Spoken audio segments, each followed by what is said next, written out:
ముందు కూల్చారయ్యా, మా బతుకే రోడ్డున పడిందయ్యా. పసిపిల్లల కన్నీళ్లకు ఓట్లు అడిగిన నాయకులార ఇప్పుడు మీరు ఎక్కడయ్యా? ఆనలో తడుస్తూ ఆకలితో అలమటిస్తున్నా,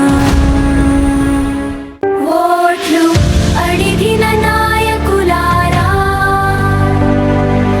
ఇప్పుడు మీరు ఎక్కడయ్యా? మా గూడు కూల్చారయ్యా, చారయ్యా, న్యాయం మాకు చేయండయ్యా. మాకు భవనాలు వద్దయ్యా, చిన్న చోటు చూపించయ్యా. మా పిల్లల భవిష్యత్తు ఒక దారి చూపించయ్యా. మా కన్నిటి కథ విని కలెక్టర్ స్పందించమ్మా. మా కన్నిటి కథ విని కలెక్టర్ స్పందించమ్మా. మాకు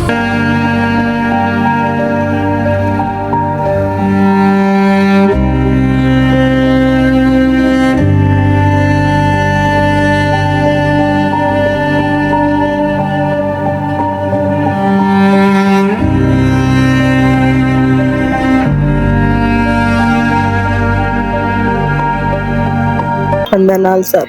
మా పేరు మన్నున్నపల్లి రైల్వే స్టేషన్ ఉన్నాం సార్. మా ఇండ్లన్నీ రాత్రి తెల్లారుజామునే వచ్చినారు, కూర్చున్నారు సార్. మాకు ఎవరు ఆచాపన చేయడం లేదు. ఎందుకు చేస్తున్నారు ఇట్లా? వాళ్ళు పనుకొని నిద్రలు పోతున్నాం కానీ వచ్చి కొడుతున్నారని వచ్చి ఎవరు ఆదరకలేదు సార్. మాకు భూమా బ్రహ్మానందం రెడ్డి 2 నెలలు ఆపినాడు సార్. ఆయన నాన్న భాస్కర్ రెడ్డి వచ్చంటే ఆయనను కేసు పెడతామని అన్నారు సార్. మాకు అండ ఆపు ఎవరు లేరు సార్. ఇంట్లో సందులకు తాగి కనీసం నీళ్ళు తాగారని చెప్పలేదు సార్. రోడ్డు మీద నిలబెట్టి మమ్మల్ని మా పిల్లలు ఓర్సాని కట్టనే నానుకుంటే పట్టలు కప్పుకొని సామాను ఆమె దయచేసి మా బాధలు చూడలేక మా ఇంటి కాడ పెట్టుకున్నారని మా వెంత సామాను కూల్చినారయ్యా. పోలీసు వాళ్ళు ఇచ్చి మమ్మల్ని బయటికి దొబ్బినారు. మమ్మల్ని సామాను గుర్తు తీసుకెళ్లేదయ్యా. ఎక్కడన్నా కమ్యూనిస్టర్ ఆయన 3 ఎమ్మెల్యే అందరూ చూసి గుర్తి మా జీవితాలు ఇట్లున్నాయి. మళ్ళీ మేము ఏళ్ళని అడగాల, ఎక్కడ చేయాలి? ప్రభుత్వం మమ్మల్ని ఏం ఆదకలేదు. మళ్ళీ మీరు దయచేసి మాకు ఏం చేస్తారో మీకు వందనాలు పెడతానయ్యా. మీరు రారయ్యా, వచ్చి చూస్తున్నారు మా జీవితాలు ఎట్లున్నాయ్యా. న్యాయం చేయ మాకు చేసేది నేను ఎక్కువ చేసి తీయమని మేము చెప్పినామయ్యా. మాకు ఎవరు చేయలేదు. ఈ ప్రభుత్వంలో ఎవరు ఎన్నికలేదు గుర్తి మమ్మల్ని అసలు ఇంతవరకు. ఆ నాయకులైతే ఆ తిమ్మయ్య ఆడున్నారు ఎక్కడున్నారని గుర్తి పట్టించుకోవడం లేదు మమ్మల్ని. ఆ పొద్దు ఏం చెప్పినారు, ఈ పొద్దు ఏం చేస్తున్నారు? మీరే నాయకులు ఎన్నుకొని చూడారయ్యా. మా జీవితాలను మా పిల్లల జల్లు ఇటనే రోడ్ల మీద ఉండాలా? చెప్పండి సార్, మీరు ఎక్కడ ఉన్నారయ్యా? బ్రహ్మానందం రెడ్డి సార్ అడిగినాం. అడిగితే అమ్మ మీకు ఇల్లు ఇచ్చేంత వరకు ఏం కథల్ని మీరు పట్టొచ్చి చేయకమని చెప్పినాడు ఆ సార్ మాకు. కానీ ఆయన లేని ఊర్లో చూసి మమ్మల్ని తెల్లారితే ఏమన్నా చేస్తారేమని రాత్రి తెల్లారుదామని 5కే వచ్చి పోలీసు వాళ్ళు మమ్మల్ని ఇంట్లోంచి సామాన్ తీసుకుంటానగానే బయటికి దొబ్బి కొట్టిపించినారు సార్. అది ఇంత దారుణమైన పని ఏ ప్రభుత్వం చేయలేదయ్యా. ఆయన ఊర్లో లేక చూసి భాస్కర్ రెడ్డి సార్ వచ్చంటే ఆయన మీద కేసు పెడతామన్నారు. ఆయన ఒక్కైనా మా పక్కన నిలబడినాడే కానీ ఎవరు నిలవలేదు ఇంతవరకు. ఇది దయచేసి మీరు ఏదో ఒకటి చేయరు పెద్దలు అని మిమ్మల్ని అడుగుతున్నాం చేతులు వందలాలు పెట్టి. సార్ ఆయన కమిషనర్ సార్ కూడా మాకు ఇల్లులు ఎక్కడ దళితులమని ఇవ్వడం లేదు ఎస్సీ వాళ్ళకని అని అంటే, సరే అమ్మా మీరు ఎక్కడైనా కానీ ఇల్లు తీసుకోరి, లేదు రెంట్కు మేము కడతాము, వాళ్ళు మేము స్థలాలు ఇచ్చేంత వరకు రెంట్ మేము కడతామని కూడా వాగ్దానం చేసినారు సార్. చర్చిలోనే చెప్పినారు సార్ ఆ సార్ కూడా. కానీ ఇంతవరకు అయితే మా ఇల్లు పడగొట్టిన తర్వాత ఎవరే కానీ మమ్మల్ని వచ్చి తొక్కి చూడలేరు. ఎలా ఉండారమ్మా, ఏం తింటున్నారు, ఎక్కడున్నారని కూడా ఎవరే కానీ పరామర్శించలేదు సార్.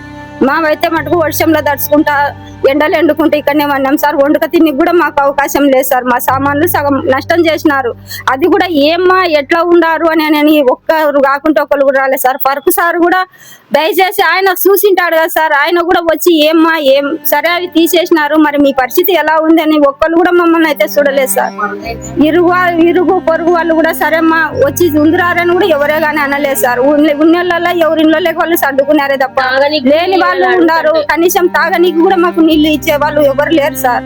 సార్ ఏమో సార్ మేము ఎస్సీ వాళ్ళం ఇల్లు ఇవ్వడం లేదు, మాకు కనీసం మీరు ఇల్లు చూపించినాక మా ఇల్లు పడగొట్టారు సార్, మేమైతే ఉండము, మేము ఉంటామని కూడా మేము అడగడం లేదు సార్, మాకు ఇల్లు చూపించి ఇవి తీసుకపోయి ఆడేసుకుంటాం సార్ గుడిసెలు, మా పిల్లలు స్కూల్లో కొన్ని కొంత ఇబ్బంది అవుతుంది సార్ అని మేము అడిగితే ఆ సార్ ఏమన్నాడు, సరే ఇళ్ల స్థలాలు ఇచ్చేంత వరకు మీరు టచ్ చేయలేమ్మా అని చెప్పేసి ఆయన భూమా బ్రహ్మానందన్ రెడ్డి సార్ చెప్పినాడు. ఆయన దయతో నిలబెట్టినాడు కూడా. ఆయన లేని సమయంలో వీళ్ళు కుప్పగులు చేసినారు. ఆయన వచ్చి చూసేసరికి మా ఇల్లులలో నీలమట్టం అయిపోయినాయి, కట్టుకునే బట్టలతో సహా నాశనం అయిపోయినాయి సార్. అది రేకుల చెట్టు కూడా కుప్పగులు చేసినారు. 5 పైసలు చేతికి రాలేదు సార్, ఇంటి వేసుకునే అప్పు కూడా ఇల్లు తీరలేదు సార్, మేము అప్పు కడుతూనే ఉన్నాము. ఇప్పుడైతే మటుకు కమిషనర్ సార్ గారు చర్చిలో కూర్చొని సరేమ్మా వాళ్ళకి ఇల్లు వెళ్ళండి, ఎన్నైనా చూసుకుంటే మేమైనా చూస్తాము, రెంట్ మీకు ఇళ్ల స్థలాలు ఇచ్చి మీకు ఇల్లు ఇచ్చేంత వరకు మేము రెంట్ మేము భరాయిస్తాను, గవర్నమెంటే భరాయిస్తారు, మున్సిపాలిటీ వాళ్ళే కట్టుకుంటామన్నారు. మున్సిపల్ కమిషనర్ గానీ ఎవరే గానీ రాలేదు సార్, ఫరూక్ సార్ రాలేదు, మున్సిపల్ కమిషనర్ రాలేదు, ఎక్కడికి పోలే, ఈ సామాన్ వదిలిపెట్టి పోలే సార్. ఇది తడిచిపోతుంది, ఎండిపోతుంది, సామానాల్లో ఇట్లే ఉంది సార్.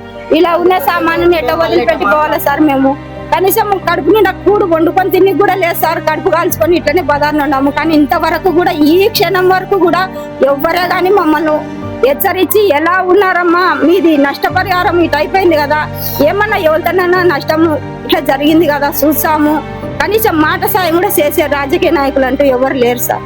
ఎవరి కొద్ది వాళ్ళు ఉన్నారు సార్. పడిగొట్టేంత వరకేమో అమ్మ మేముండాము, మాకు ఓట్లేసి గెలిపారు, మేముండాము, మీకు చూపించాము, మీకు తలదాసనికి మేము ఇస్తాము చోటు, మాకు ఓటేయండి, మమ్మల్ని గెలిపియండి, మేము ఇస్తామనే వాళ్ళే కానీ ఇంతవరకు అయితే ఓట్లు అయిపోయిన తర్వాత ఎట్టున్నారని అడిగేటోళ్ళు కూడా లేదు సార్. మొన్న 1వ తారీఖున పోయిన నెల వచ్చినాడు ఫరూక్ సారు, మీకు ఇళ్ల స్థలాలు ఇచ్చామమ్మా రాచామని చెప్పినారు. ఆ సార్ కూడా ఇంతవరకు మళ్ళీ వార్డులోకి కూడా రాలేదు. ఈ వార్డులో ఏం జరుగుతుంది అనేది కూడా లేదు. వార్డు నంబర్ చూసే వాళ్ళకి రాసుకొని రా అన్నాడు కానీ దప్పడపల్లి మరియమ్మ అని అమ్మది నాది, ఇంతవరకు మాకు బొత్తి ఎక్కడ స్థలాలు లేదు సార్. ఎంక్వైరీ చేసుకోండి, ఎంక్వైరీ చేసుకున్న తర్వాతనే మాకు దయచేసి అన్న తలదాస్తానికి స్థలం ఇవ్వండి. నమస్తే సార్, మేమందరము రోడ్డు మీదనే ఉంటున్నాం సార్. కానీ 3 రోజులు అవుతుంది సార్ జరిగి, ఎవరు రాలేదు సార్ మమ్మల్ని ఆదుకోనికి. మీరన్నా చూసి మా గురించి కొంచెం ఆలోచించండి సార్. మేము చాలా కష్టంలో ఉన్నాం సార్. ఆ సామాన్ల నష్టం అయిపోయింది. ఇక్కడ ఉన్న వాళ్ళు ఎవ్వరు, తిమ్మయ్య వీళ్ళెవ్వరు మా దగ్గరికి వచ్చి ఏమో ఎక్కడున్నారని కనుక్కోవడం లేదు, మా గురించి ఆలోచించలేదు. రాజకీయ నాయకులు ఎవ్వరు రాలేదు సార్, మా దగ్గరికే రాలేదు సార్. మీరన్నా చూసి వీడియో మాకు ఏదో ఒకటి సాయం చేస్తాం, మేము అక్కడికి వెళ్ళిపోతాం సార్. మీరు ఇచ్చిన కాడైతే మేము ఉంటాం సార్, ఇక్కడికి ఎప్పటికీ రాము సార్. మా పరిస్థితి కొద్దిగా అర్థం చేసుకోండి సార్, మీకు పుణ్యం ఉంటుంది. మేమేమన్నా మిమ్మల్ని తప్పుగా మాట్లాడినా మమ్మల్ని క్షమించండి సార్, దయచేసి మమ్మల్ని ఆదుకోండి సార్.